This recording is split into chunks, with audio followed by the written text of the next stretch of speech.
Welcome to week 3 for Better You in 52. And what we're doing here is giving you every single week a tool, a saying, some sort of pep talk, if you will, about preparing to be a better person in the next 52 weeks, essentially the year of 2024. Now, as we say every single week, this is not a progressive program. This is not a step by step by step. This is literally one thing you can add to your repertoire this week, or maybe you'll skip one here or there to do a better job at doing the better you. Because as we did in week 1, you declared you wanted to be better. That made you a little bit better there if you put a little action into it. More action works off to the better for more stuff. And as you are working towards this, we're giving you things to remind you that it's not as hard as you think it is. And if it does get kind of hard, we're here for you. We actually have a website that's going to gather all of these lessons. If you're coming on this late and you're following this either on the YouTube channel or you just want to see them in succession week by week, we have that at betteryouin52.com.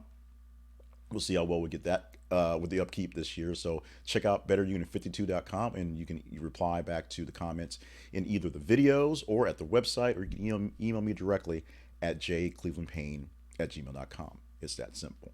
Week 3, also very simple. This is a tool that you should take into your arsenal to use for yourself because it will help you get better going forward. That's a tool to help you fight the scourge that is comparison.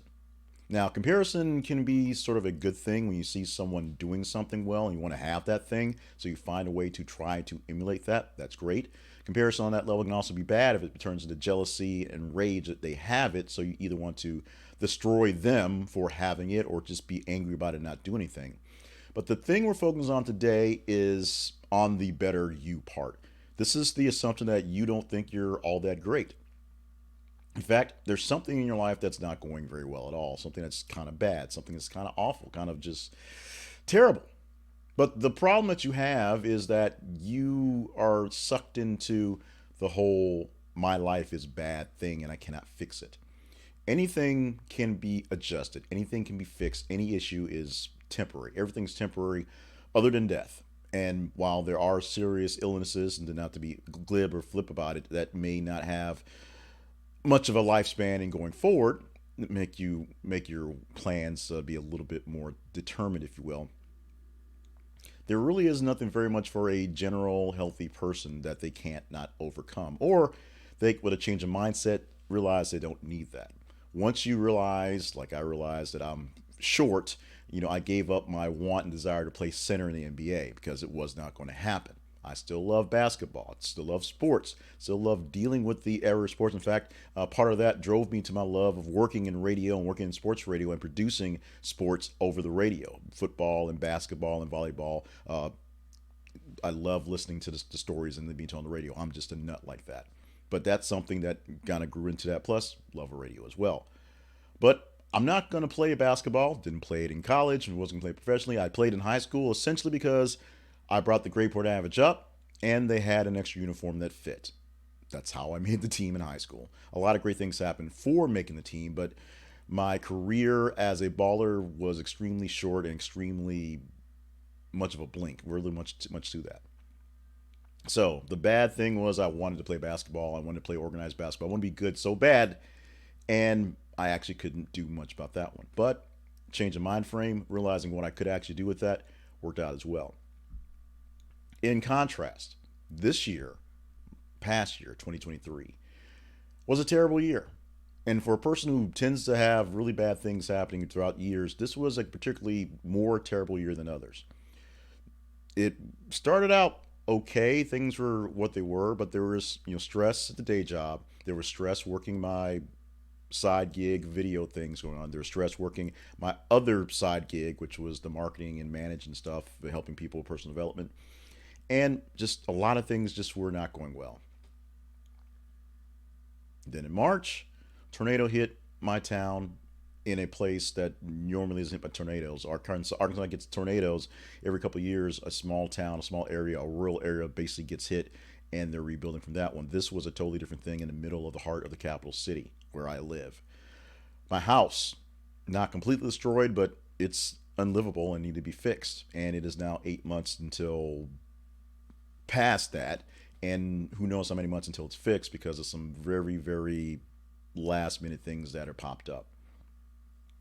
I've been in such a funk and depression about that house and other things going on with my side gigs and some things going on with the main gig that I wasn't able to focus on some of the actual accomplishments I did this past year. I was able to produce and self-publish 3 books in the span of 3 months. One of them kind of a rush job to get done for the end of the year from notes and things I've been working on all year and a few months prior to that one.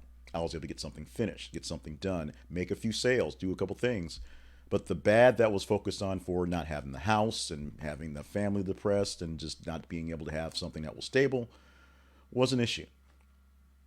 So, how did I get over that issue? Well, technically, I haven't. I'm still dealing with that issue, especially since we don't have an actual timeline for the house, and it's now January, and it's been 8, 9 months since that happened. But on the grander scale of this lesson here, we are talking about how you need to make sure, you need to understand, you need to basically use this tool and make sure it's used often, that you need to stop saying it could be worse for you. What I don't do, what I learned I had to do in the past from doing this program before, and when I got down to dumps for this thing right here, is to not say, well, I guess it could be worse. Because it can be. And that's not why you don't want to say that. There are other people who are living in situations that are worse than yours. It is a given. And there are other people who would, jump at the chance to take your situation, as bad as it may seem, because their situation is bad or worse in that case. And there are people who seem to be doing very well, and I know this sounds cliche, but the richest man on top of the hill, if he's lonely and has no one to talk to, no one to love, has his own issues as well and would trade places with the pauper down the street because they have a good loving family that loves to be around them and do things. So your view of bad, not to discount what's bad, is based on perspective. There are things in your life right now that are getting in the way of you trying to get better. You may have financial issues that's keeping you from making that step ahead, making that move, or taking that course. You may have some physical ailments that are slowing you down, keeping you depressed, and costing you extra money because of medical bills and medications. You may have people in your life that just are dragging you down, or you may have people in your life that are moving around so fast, they're moving on and leaving you, and you're feeling down and depressed about it. There are plenty of bad things that could be going on in your life, but you can't say it could be worse. You can have that small mindset in your head and focus on keeping it from being better, but don't go around declaring how it could be worse. This is going to be a short version here because we only have 3 points. And 3 points are very simple, going along the lines of I'm just telling you, just stop saying your situation could be worse because it could be, but saying it isn't doing anything better for it. Doing better to improve it is what's going to do better for it. So, point number 1 to this is that your bad can be fixed with proper attention. Whatever's going on in your life can be worked on, can be fixed. It may be a frustrating fix, it may be a long fix, it may be the fix you don't want to do, the choice you don't want to have. But your bad, your situation can be fixed, can be changed, can be upgraded, or can be downgraded out of the situation where you are. I'm going to use my house as a prime example because it's a bad situation. It is being fixed. Not having a house went to having the house worked on for repairs. The repairs taking a long time, frustrating. The repairs having issues, frustrating. Timelines and permits and materials and frustrations with contractors and the city and just utilities and things like that. Not very appealing. However, proper attention works out each little piece so the bad gets a little bit better or closer to. As I say, the delays have been a bit frustrating and a struggle to get through this one sense of normalcy so we can go through other issues and other bads that need to be fixed. But this is just one bad, or actually a combination of bads, that are fixable, can be upgraded, can be worked on with proper attention. Focus on the things that are actually doable in the situation, things you can control, and control them, work on them. If the issue is you need time to work on something, find the time to work on something. If the issue is you must do these things in a certain order that will take time, roll up your sleeves and get to work in that order. Complaining about it, crying about it, if you feel sad, take some time to sort of mourn on it, But don't go dwelling on the fact that it could be worse. Don't go dwelling on the fact that it is so bad. Work on going forward. Now, here's the thing. When you say it could be worse by comparing yourself to someone else's bad, someone else's troubles, someone else who has it worse, it's pretty obvious, pretty much out there that you can't really deny.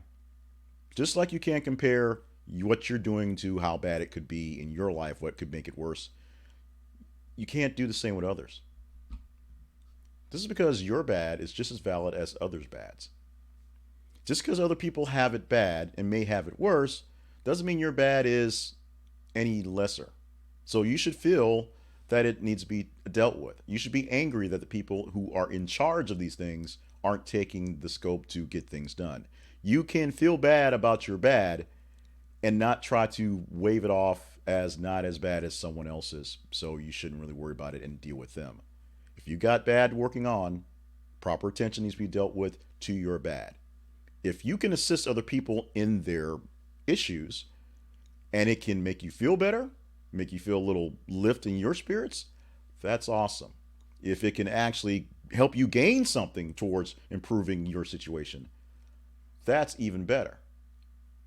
But just because someone else has a bad situation and it may be a worse situation doesn't mean you need to discount and focus or non focus on yourself and just let them have the wallowing in pity party because they have a bad and it's worse and they should be dealing with all the attention should go to them.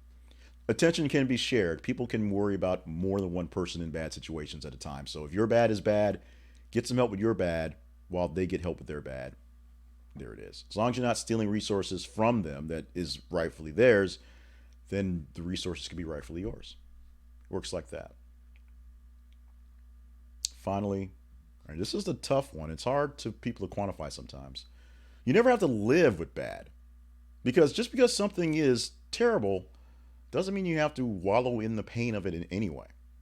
Your situation could be horrible. Many people cope in bad situations that are just terrible. They find coping mechanisms to find ways to work it out. I'm not a psychiatrist. I'm not a psychologist. I'm not an actual counselor. I do talk to people and use the big word counsel in helping them work through things and accountability and for personal and professional development. But I don't know any I know simple tricks, but I don't know any real advanced tricks on how to work yourself through any issues. But I do know that if something doesn't seem great, you can do the turn your frown upside down thing and get yourself out of that feeling. You never have to live with bad. Your situation can be not so ideal, but your attitude about it is going to help you work through that. Fixing it with the proper attention and validating your bad as just as bad as other people's bads all comes a part of the way you perceive it, the way you treat it, your attitude. It's pretty simple. It's very simple. Whole thing is simple. You may have some things in the way that are keeping you from getting things done. That is a valid thing, and it's not something to discount. Whatever is in your way is in your way. I don't have a house, which is bad because my family doesn't have a permanent place to stay that they call home as a sanctuary. But the bigger thing about not having a house is I have a routine that's going to change any time now, from commutes to getting around things to getting work done in the day job, getting my daughter around to school and to appointments, my wife and her job moving around, so it's more frustration there. And this place I'm in right now, my studio, the office, the spare bedroom in the apartment we're staying in, I am blessed to have this space, but it's not the permanent space that I was planning on building on 8 months ago. And so I have 8 months of renovations that have been on hold, 8 months of projects that have been packed away because of that. I'm not happy about it. What am I doing? I'm progressing anyway. I'm getting better at the talking parts. I'm getting better with the technology that I already have going on. I've added a few more lights, so I have that going forward. I can't add the monitors. I can't add as many cameras as I want to. I can't do the lights, the big old lights in the room and stuff, and room treatments and things like that because I can't. That's a that's a first world problem. Although for me it's kind of bad, but it's a first world problem, and I don't dwell on it. I deal with the problems I can fix. I can work with my contractors to get better at getting the house done. I can work with folks at work to make sure that things aren't falling apart so that when I do have the time to move back into the house, I can leave work for a while and get back into my house. I can deal with my family, both my wife and daughter and mother in law who live in the house, extended family here in town, extended family out and around, my actual close family, mother and father, in the ways I can and manage them as best as possible. Not that any of that is bad, but a lot of their worries, a lot of their fears of how things are going can start to weigh you down. I don't want to live with that bad situation, so I don't let it affect me. I find other ways to be distracted, other goods to do, other things to focus on. Let's go through the 3 points again very quickly for this week. Remember, we're telling you, I'm saying, to stop saying it could be worse. Because it could be worse. But stop saying it. Because it's right now, it isn't. Do what you can to make sure it's not worse. You can have any bad situation can be fixed with the proper attention. So see what's not going so well and work on it. And if the working on it means literally ignoring it, not touching it, let it get better or let it stay where it is because you can't do anything about that. Proper attention means finding a way to ignore it, not let it bother you. Because if you can't do proper attention to it, it's just going to make you feel worse about it. Your bad is valid and just as valid as other people's bad. So if other people are in serious situations and they are needing assistance, that does not mean your situation is less serious and you don't need assistance as well. Assistance to you may be actually easier than other people's at the moment, so you may get it just by default. Or assistance to other people in situations, helping their bads get better will help you feel better and maybe feel better about your bad and work things out that way. Finally, don't live with it. You never have to live with your bad. Find a way to work through it. Find a way to work around it. Find a way to ignore it. Find a way to put some lipstick on that pig and move on for it for right now until it can be dealt with. I'm not saying that you never deal with it. I'm not saying you just close your eyes and count to three and open your eyes and assume it'll disappear. I'm just saying don't wallow in it. Don't live with it. Don't make it a roommate and bring it over for dinner. Compartmentalize it where it needs to be. Work on it when it needs to be worked on. Get it out of the way and focus on other things when you have the chance. You need to understand that life is just a series of situations, one after the other.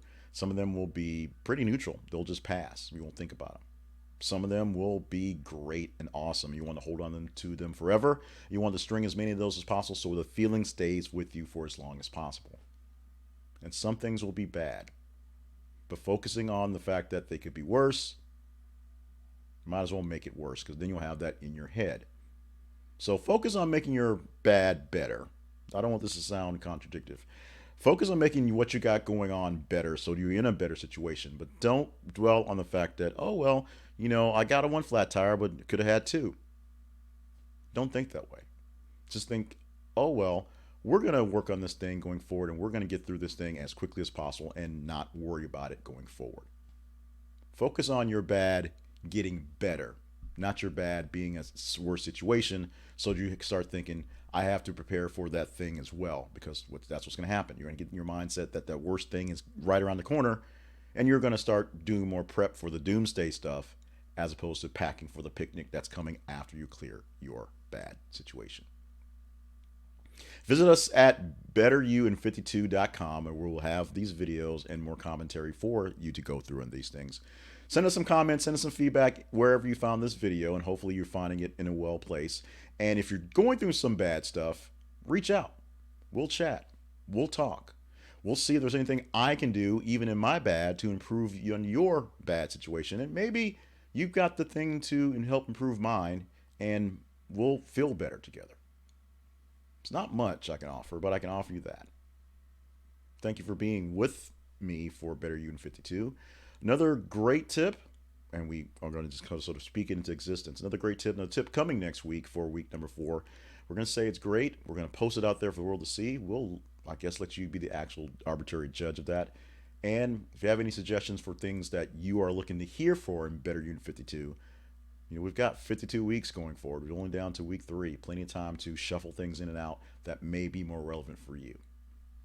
We will see you again next week.